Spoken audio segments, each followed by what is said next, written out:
הלכות, אל הלכות, בשורות טובות רבותיי, 19 aujourd'hui en hébreu, et LED, 34 dans le Homer. Bon, j'ai dit LED pour nous parce que c'est vrai que chacun, qu'on va le proposer de diffuser la même lumière et de consommer moins d'énergie, ça intéresse tout le monde.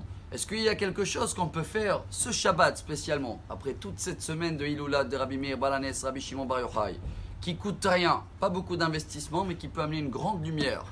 Car dans les maximes des pères qu'on va lire cette semaine, deuxième Mishnah, quatrième chapitre, Ben Azai Omer, Heveratz le mitzvah kala kevachamura. Cours pour des petites choses, les petites LED, parce que tu crois que ça ne consomme pas beaucoup, mais justement ça peut t'amener à faire un corps et un corps. On va se mettre fidèle à Rabbi Shimon Bar Yochai, ce qu'on a parlé dans le cours ce mardi.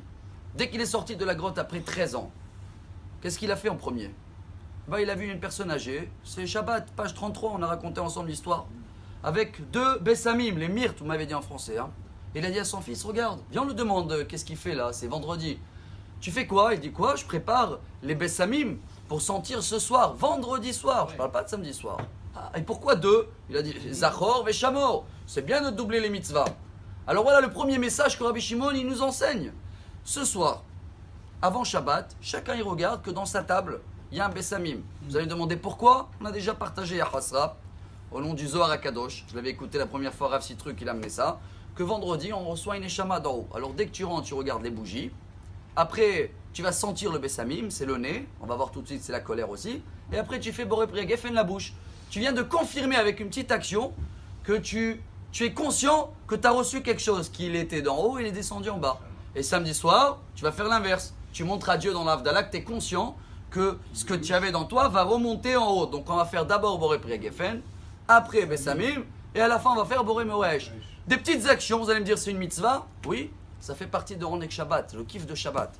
Et plus que ça, on a parlé de Rabbi Shimon, on va parler de Rabbi Meir Rabotai, c'est formidable.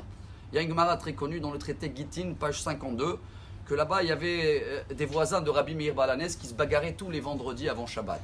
Apparemment, le Hida et le Ben Ishra, il dit que c'est un moment très chaud. Toujours avant Shabbat, des tensions dans la famille et tout. Bon, Rabbi Meir a réglé l'histoire.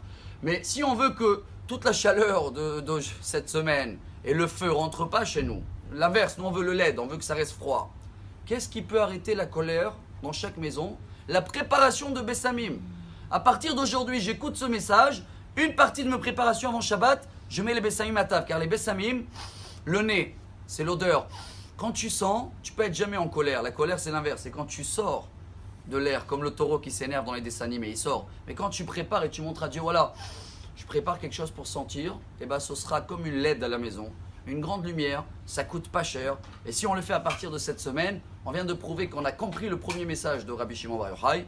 On a compris comment Rabbi Meir réglait des histoires que pour vendredi soir, il n'y a jamais du feu à la maison. Et cette lumière-là va nous éclairer ce Shabbat pour une semaine extraordinaire. Shabbat Shalom. Amar Rabbi Elazar. Amar Rabbi